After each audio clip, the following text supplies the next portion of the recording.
بسم اللہ الرحمن الرحیم۔ آج سے آخری عشرے کی ابتدا ہو رہی ہے۔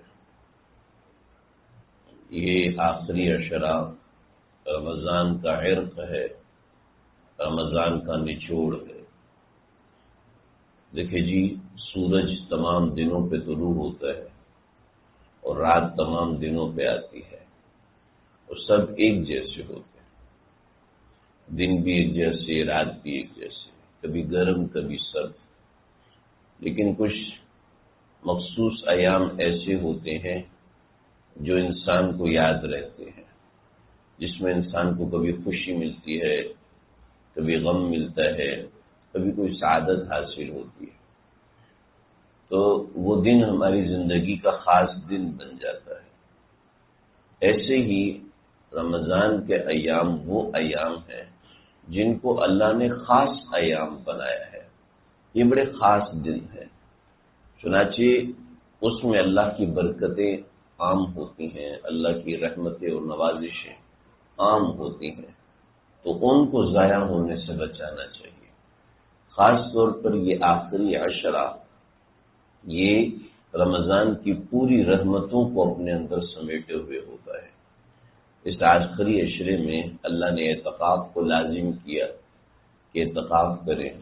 اس آخری عشرے میں اللہ رب العزت نے ایک رات کو مخصوص کیا کہ یہ رات بڑی خاص ہے، 83 سال سے زیادہ افضل ہے، یعنی 83 سال بندہ عبادت کرتا رہے اور اس ایک رات میں عبادت کر لے تو یہ زیادہ آگے ہے ان 83 سالوں میں۔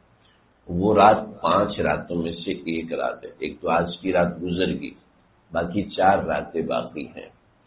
تو یہ اتنی بڑی رحمتیں ہیں کہ جن کا بیان ممکن نہیں ہے، صرف یہ ہے کہ انسان اس کو حاصل کر لے۔ جب زندگی ہے، صحت ہے، سلامتی ہے، اس کو حاصل کرے۔ صحت نہیں ہے تو استغفار کر کے گزارے، ہمت نہیں ہے تو استغفار کر کے گزارے۔ یہ بڑے اہم ایام ہیں، ان کی سعادتوں سے محروم نہیں ہونا چاہیے، اور کوشش کر کے ان راتوں میں جس قدر عبادت ہو، جس قدر برکتیں ہوں، سمیٹنی چاہیے۔ یہ بڑی ہی خسارے کی بات ہے کہ انسان اپنی نوکری کے اندر، انسان دوسرے کاموں میں مشغول ہو کر ان مبارک ترین ایام کو چھوڑ دے۔ تو بھی ان راتوں میں عبادت کیا کرنی ہے؟ دیکھیں، ان راتوں میں عبادت کوئی خاص نہیں ہے، بس عام جو عبادت کرتے ہیں اس سے تھوڑی سی زیادہ ہو، یعنی ہر رات میں مخصوص کر کے تسبیح کر لے۔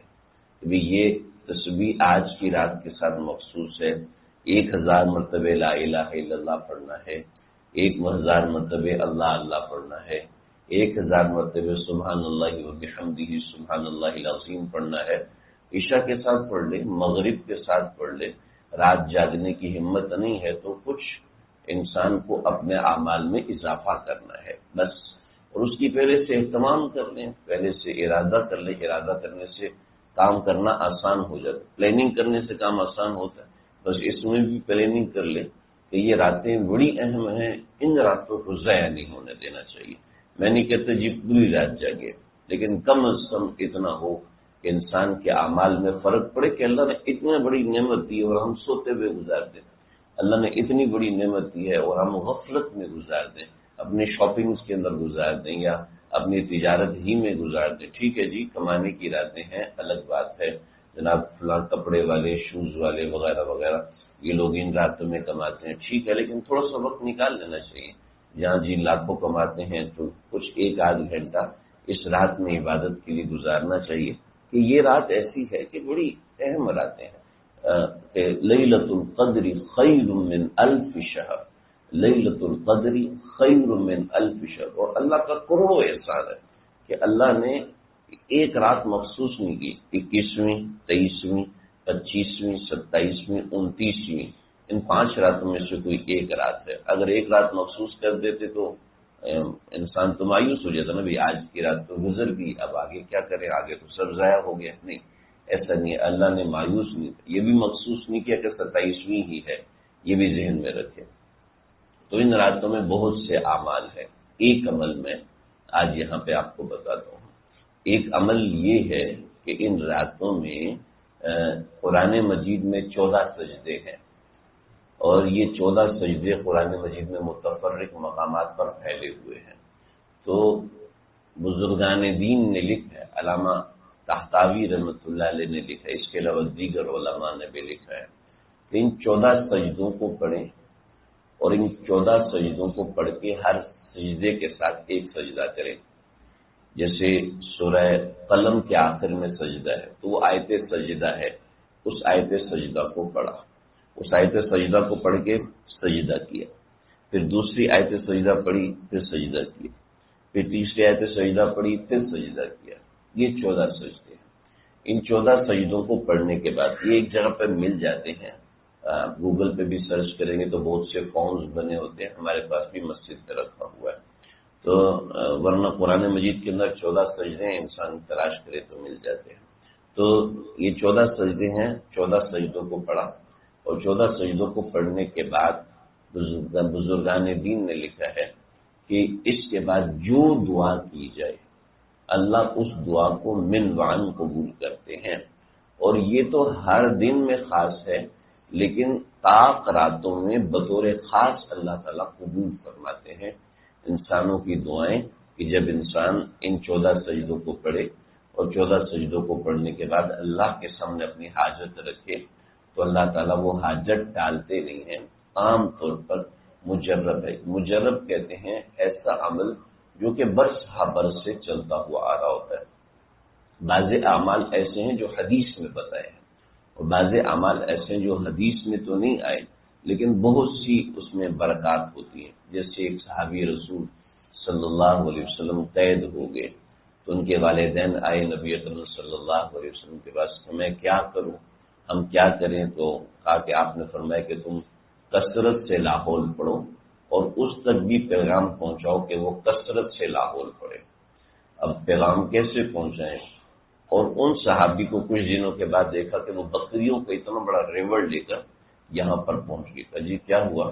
تو خواب میں نبی اکرم صلی اللہ علیہ وسلم تشریف لائے تھے، آپ نے یہ عمل بتایا کہ یہ عمل کرو، میں نے وہ کیا، اور اللہ نے اگلے دن ایسا ہوا کہ بیڑیاں کھول کے دوبارہ بند کرنا بھول گئے، میں باہر نکلا، اور جب میں باہر نکلا آگے بڑھا تو اندھیرے میں بکریاں میرے پیچھے چلتی ہوئی آئیں، اور 3-4 ہزار بکریاں جو ہے وہ دشمن کی میرے پاس آ گئی، اور پتہ بھی نہیں چلا، آزادی بھی ہو گئی اور اتنا بڑا مال فے بھی میرے پاس آ گیا۔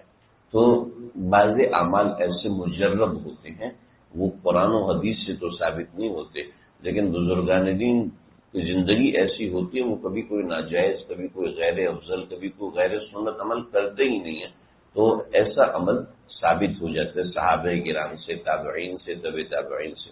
تو ایسے ہی یہ بھی ایک عمل ہے، یہ کوئی فرض نہیں ہے، کوئی واجب نہیں ہے، کوئی سنت موقدہ نہیں ہے، ایسے یہ ایک عمل ہے، اس عمل کو کر لیا جائے، اور اس کے بعد اللہ سے مناجات، اپنی حاجات اپنے لیے، اپنے بچوں کے لیے، گھر والوں کے لیے مانگ لی جائے، تو یہ بہت بڑا عمل ہے۔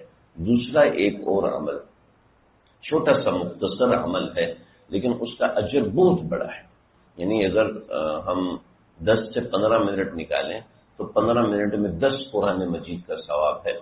جیسے آپ صلی اللہ علیہ وسلم نے فرمایا کہ سورہ فاتحہ ربع قرآن کے برابر، یعنی 1/4، یعنی 1/4 قرآن کے برابر ہے سورہ فاتحہ، تو 4 مرتبہ پڑھ لیجئے تو ایک قرآن مجید کے برابر ثواب ہے۔ آپ نے فرمایا سورہ اخلاص ثلث قرآن کی، یعنی 1/3 قرآن کے برابر ہے، سورہ اخلاص کو 3 مرتبہ پڑھ لیجئے تو ایک قرآن مجید کا ثواب ہے۔ ایسے والعادیات کے بارے میں فرمایا کہ یہ نصف قرآن کے برابر ہے، اس کو 2 مرتبہ پڑھ لیے جائے تو پورے قرآن کا ثواب ہے۔ ایسی چند صورتیں ہیں، آخری اما پارے کی چھوٹی چھوٹی صورتیں ہیں، 10 سے 15 منٹ میں انسان پڑھ لیتا ہے، تو یہ 10 سے 15 منٹ میں پڑھنے سے پورے قرآن کا ثواب مل جاتا ہے۔ تو ہم ایک رات میں پورا قرآن تو نہیں پڑھ سکتے، لیکن ایک رات میں 15 قرآن مجید پڑھنے کا ثواب ہم لے سکتے ہیں۔ وہ کس طریقے سے؟ جی وہ اس طریقے سے کہ سورہ فاتحہ ہے وہ 4 مرتبہ پڑھی جائے تو ایک قرآن کا ثواب ہے، سورہ اخلاص 3 مرتبہ پڑھی جائے تو ایک قرآن کا ثواب ہے، آیت الکرسی 3 مرتبہ پڑھ لی جائے تو ایک قرآن مجید کا ثواب ہے۔ اسی طریقے سے اور بھی نوعیت کے اعمال ہیں، جس سے سورہ یاسین پڑھ لیجئے تو 10 قرآن کا ثواب، اس طریقے سے مخصوص کچھ روایات میں ثابت ہے۔ تو یہ بہت بڑے اعمال ہیں جو کہ مختصر سے وقت میں انسان کر سکتا ہے۔ تو انسان بڑے عمل کرے، نفلیں پڑھے، تہجد پڑھے، وہ تو کرنا ہی ہے، لیکن یہ مختصر اعمال بھی کر لیے جائیں ان راتوں میں، خاص طور پہ رمضان کی آخری راتوں کے اندر، تو یہ ایک عادت میں شامل ہو جاتا ہے اور بڑے اچھے اعمال ہیں۔ اللہ مجھے آپ ہم سب کو سمجھنے کی توفیق